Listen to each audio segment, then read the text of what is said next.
বিসমিল্লাহির রহমানির রহিম। সংগ্রামী সকল ফেসবুক ভাই বোন বন্ধু, বাংলাদেশের বাইরে এই ভিডিওটি যারা দেখবেন, আমার পক্ষ থেকে জানাই সংগ্রামী সালাম, আসসালামু আলাইকুম। সংগ্রামী উপস্থিতি, এই যে ক্রিয়া উপদেষ্টা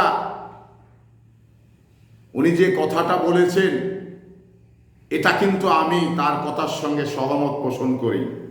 এই কারণেই পোষণ করি, উনি যে কথাটি বলেছেন যে ক্রিকেটে কোনো রাজনীতি থাকবে না, ক্রিকেটে রাজনৈতিক দলের ঊর্ধ্বে রাখা হবে, এই কথাটি আসলেই উনি প্রশংসনীয়, এই কথাটি আসলেই প্রশংসার দাবিদার। এই কারণেই দাবিদার, কারণ আমরা বাংলাদেশে দেখেছি যে এই যে ক্রিকেটের প্লেয়ার মাশরাফি এবং সাকিবুল হাসান, উনি এই যে বর্তমান অবৈধ প্রধানমন্ত্রীর অবৈধ একজন সংসদ, অবৈধ একজন সংসদ হয়ে উনি এই ক্রিকেট প্লেয়ারের সারিতে থেকে উনি কি রাজনীতি ছাড়া অন্য কিছু করবে? কারণ প্রধানমন্ত্রীর হাসিনার গুণকীর্তন ছাড়া কি অন্য কিছু করবে? কারণ তার দেমত কেউ যদি পোষণ করে তাহলে কি তাকে রাখবে না। এই যে এই রাজনীতির কারণে আজকে ক্রিকেট বোর্ডটা একেবারে ধ্বংস হয়ে গেছে। এটা সারা বাংলাদেশের যে ক্রিকেট প্লেয়ার রয়েছেন, ক্রিকেট বোর্ড রয়েছেন, তারা কিন্তু ঘৃণিত হয়েছেন। এই ঘৃণিত হওয়ার পিছনে কারণ একটাই, আমি যেটুকু দেখেছি, কারণ একটাই, সেটা হলো রাজনীতি। এই রাজনীতি ক্রিকেট বোর্ডটাকে গ্রাস করছে। যদি ক্রিকেট বোর্ডের সভাপতি একজন অরাজনৈতিক নেতা লোক হন এবং ক্রিকেট প্লেয়াররা যারা আছেন তারা অরাজনৈতিক ক্রিকেট প্লেয়ার হন, তাহলে ক্রিকেট বোর্ডের ভিতরে মতনৈক্য কম ঘটবে, একে অপরের প্রতি খারাপ আচরণ করবে না। শুধু রাজনীতির কারণেই আমি মনে করি এগুলো ঘটছে। তো এইগুলো যখন এই রাজনীতির কারণে ঘটছে, তাহলে সেখান থেকে রাজনীতিটা বাদ দিতে হবে। তো এই যে ক্রিয়া উপদেষ্টা যে কথা বলেছেন, এই কথাই সারা বাংলাদেশের লোক ব্যক্তিগতভাবে মনে হয়, আমার ধারণা সে খুশি হয়েছে, সারা বাংলাদেশের লোক খুশি হয়েছে।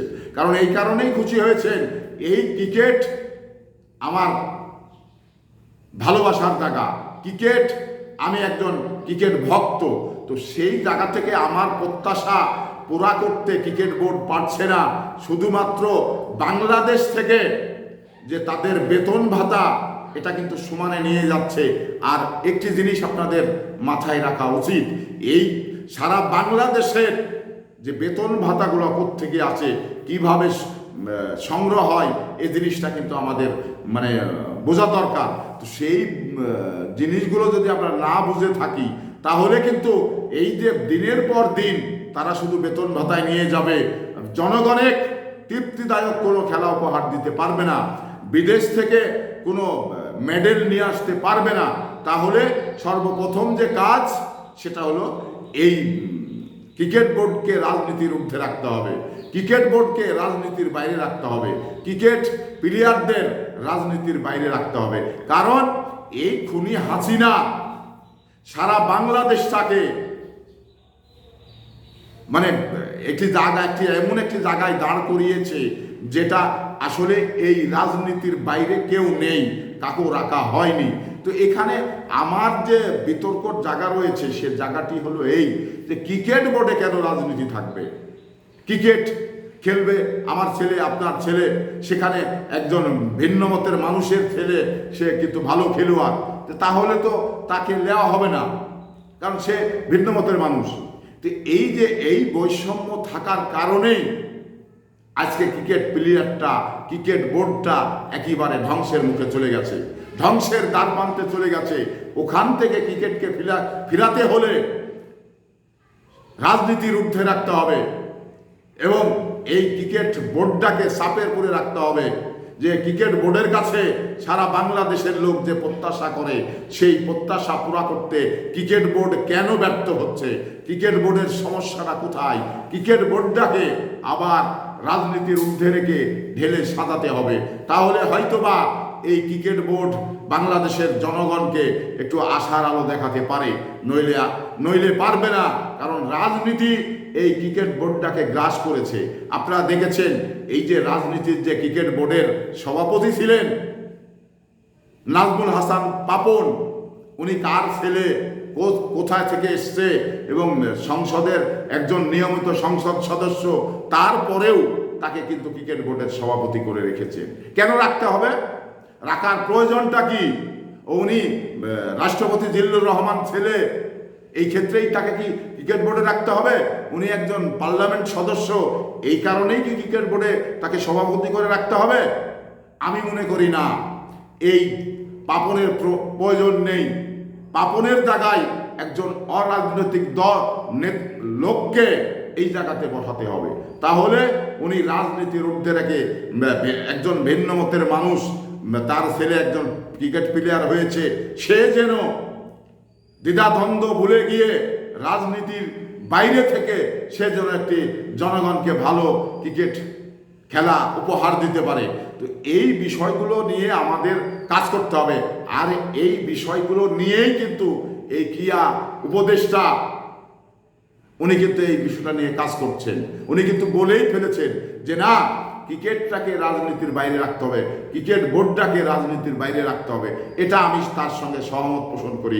এই যে যারা উপদেষ্টা বা প্রধান উপদেষ্টা রয়েছেন, তাদের কাছে এই বাংলাদেশের জনগণ হিসেবে সারা বাংলাদেশের মানুষ যে প্রত্যাশা করে, এই প্রত্যাশার জায়গায় যদি উপদেষ্টা বাংলাদেশের মানুষগুলোকে নিয়ে যেতে পারে, তাহলে কিন্তু আজীবন এদের কথা জনগণ স্মরণ করবে, এদের কাজকাম জনগণ স্মরণ করবে।